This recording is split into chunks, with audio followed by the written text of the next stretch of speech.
Hello there. How are you? I am Paul. And I'm here to present a video called Why is 3D Love So Confusing? I've been in the heart of it for a very long time.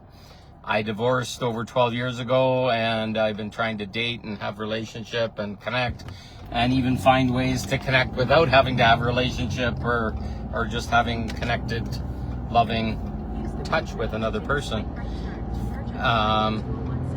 Sorry, there's some background noise. What I'm finding is people are really confused what love is. And love isn't about sex. It isn't about being with another person, getting married and bonded with them and other things. A lot of 3D love is about codependency, codependence, same word, just trying to connect with another person for safety, so that if you love somebody outside yourself, they'll love you back and you'll have love, which comes from, I think it's wounding far beyond this lifetime. It is very confusing and I'll say it, disturbing to try and connect with people and have some idea of loving yourself while trying to keep in love with someone else. And I think it's been very distorted on purpose. Even the idea of having to own another person in patriarchy by putting rings on each other's fingers and owning each other, it basically confuses people. And I'm not saying there's anything wrong with trying to pursue that, but at least from having a divorce and other things in my life, I discovered that that's not love. It's basically us confused, not sure what we want or how to get what we want, when really we were meant to love ourselves first and not give it to somebody else and hope that they'll stay with us and stay in our life and other things. It was all about us loving ourselves and then finding someone else to love ourselves more with.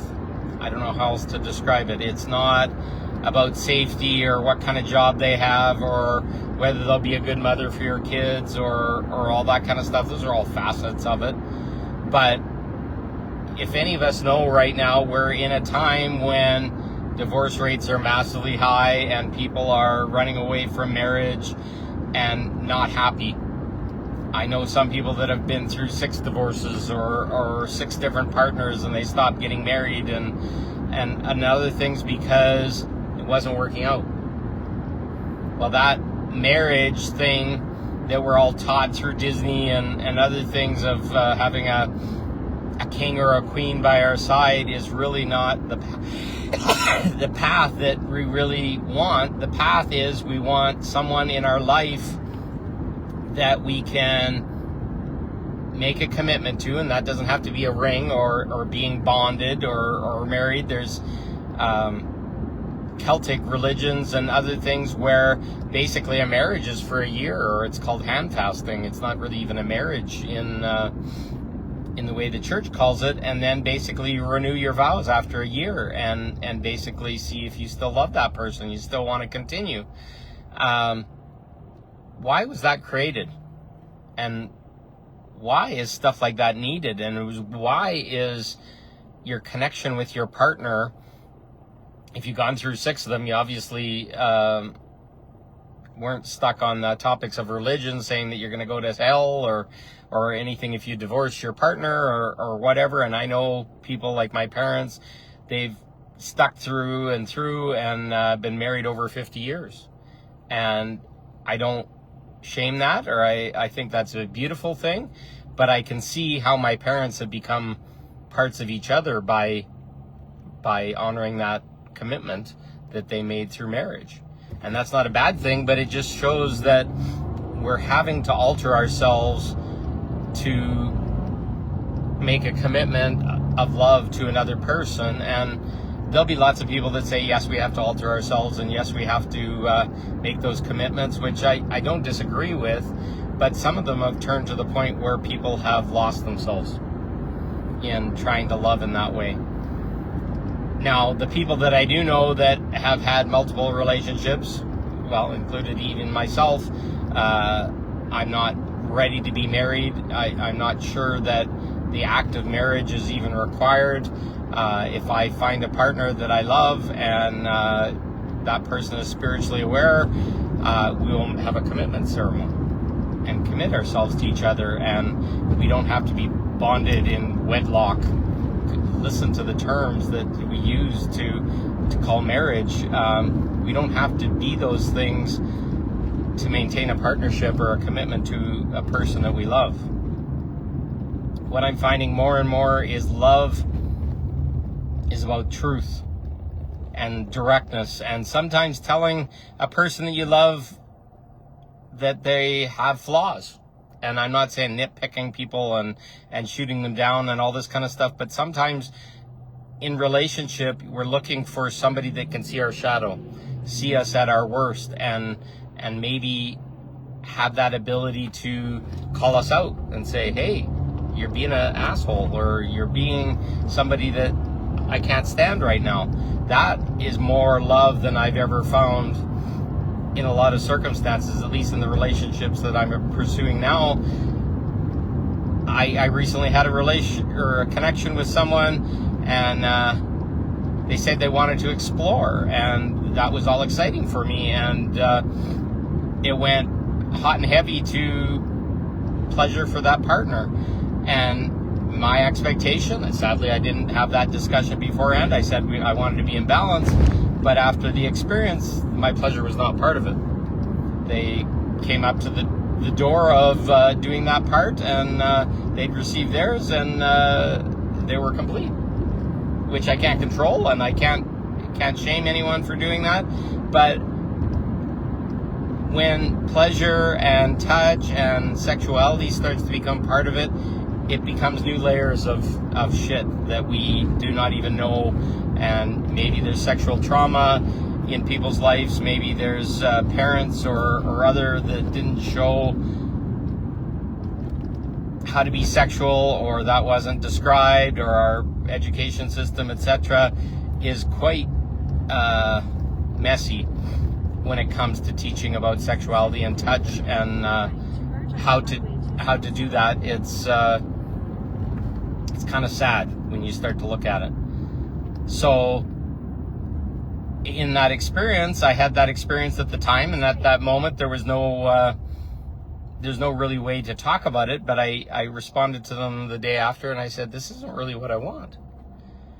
An experience where you're agreeing to explore and have pleasure with another person, but the other person, the way they described it, they weren't ready, which is all fine, but shouldn't you know that before you step into the experience and receive your part?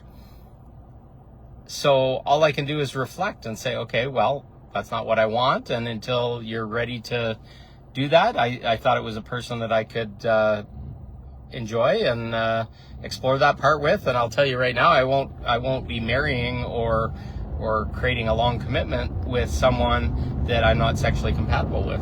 And I hope you do the same for yourself. It's not a derogatory thing if you can't be in the physical and you can't share the physical releases and other things that are pleasurable for sexuality with the person that you're choosing to be committed to. It's a pretty wasteful thing. And yes, you can be religious and have a religious upbringing, and you can't be sexual with people until you're married and all that kind of stuff. Well, I'll tell you right now, marriage does not guarantee sexuality. That's why I had to leave my marriage, to have a partner that was wounded and not willing or not interested, and then called me fat and other things. So I'm not over adjusting, but I'm seeing that love doesn't guarantee anything.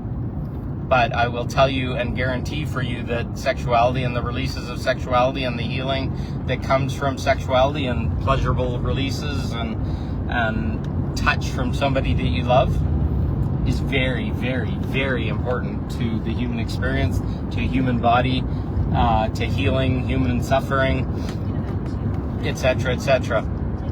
We can get into talking about Temple of Isis stuff, but that's not important here. But the very act of touch with another and opening to that other is important and highly healing to the body. So until we can find and create agreements and a safe container with a person, that's usually through a discussion and talking about things and that kind of stuff. Until that happens, I don't know how to describe it. It's kind of like going in without a playing field with a partner. Those discussions, those agreements, those feelings and what your boundaries are and other stuff are hugely important in creating a connection with another person and creating depth and creating what we call love. Now that has nothing specific to do with what's 3D love. 3D love says just get married and have babies and be happy in wedlock and these other things, but those don't nurture people into exploring their shadows and exploring the negative things that are in their life, maybe their traumas that are in their system that maybe show up when they're trying to be in pleasure with their partner or other things. A lot of people just sit in, I don't know, the poop of what their past was, what they label themselves as a rape survivor or something, incest or God knows what from your past. There's a million different things that can happen to you that will destroy your ability to be in love with yourself and then try and love somebody outside yourself, and it doesn't work until you love yourself. And in everything that I've ever done, my divorce and leaving my marriage was about loving myself. It was the hardest act of love that I've ever had to do, is to leave my house and leave my children and other things. But it was very clear that my partner wasn't interested in me anymore. The hardest day in my life was I was sitting there and I gave my wife a kiss. She's Japanese and she wasn't very physical, but I gave her a kiss and then I walked away and I turned around and I watched her wipe the kiss off. And it wasn't like a wet kiss or a slimy kiss or I just covered her with my mouth or something like that. She wiped the kiss off. Because what I later found out is I reminded her of a rape trauma that she had in her childhood. So is that anything I can fix or can heal for her or help her with unless she's willing to be open about it? No. But it did not change the fact that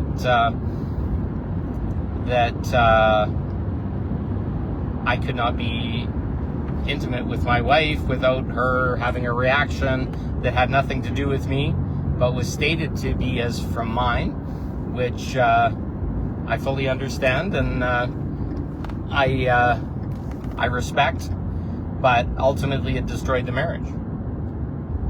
So when I connect with people that I want to have deeper connection with or explore with or share pleasure with, all I can say is I want them to want the same as I do. And I ask lots of questions going in, and I'm rather direct about what they want. And it kind of befuddles me to understand how this one turned sideways, but it's a pattern that I have and I'm dealing with and facing. And it's not fun either to be able to be with partners and them to shame away or step away and kind of run from what I thought was agreed. But that's when we get into this, all I can call it is derogatory 3D love that's by codependence and other things, I cannot know what's going through a person's mind, face, or whatever as I'm interacting with them. So it's created a deep level of importance to me in my self-love to be direct about the things that I desire. And even then, when you're direct about it, other things can show up for that person, for myself, for my whatever. I know when my needs weren't met and theirs were, and they kind of left, I wasn't angry about it. I was quite sad and disappointed in it, because there's a part of me that believes sexuality is part of love. And I'm looking at that now. And I do believe that it is. It's not like codependent sexuality that I'm talking about. It's more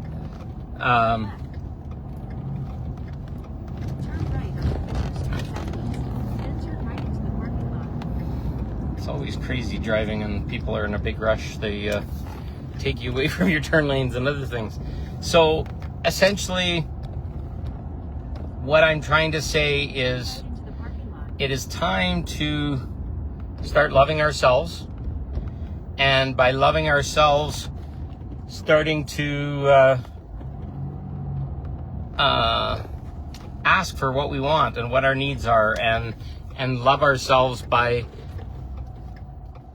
maybe having an experience where you have to be direct and state things in a confusing way or that makes people feel uncomfortable or whatever, which is all okay, but we can't just wander around and hope our needs are going to be met without ourselves being disappointed regularly, which is kind of ugly, kind of uncomfortable. But if we start to love ourselves and ask for our needs to be met and no longer run away or hope or be angry afterwards, which is what I did in my past, and it's all okay. It's just not loving to yourself. It doesn't show your needs being met. It doesn't show you having been well, I'm not saying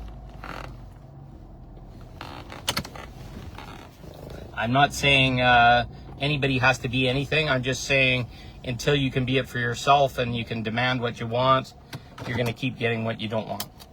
And that's the 3D love that a lot of us are stuck in holes and games and suffering, and it's time to be done. So I'm at my destination, but I'm still sitting with this and decompressing it, and it always helps to talk it out like this, and I'm glad I did. I love you. I hope this helps. Talk to you soon.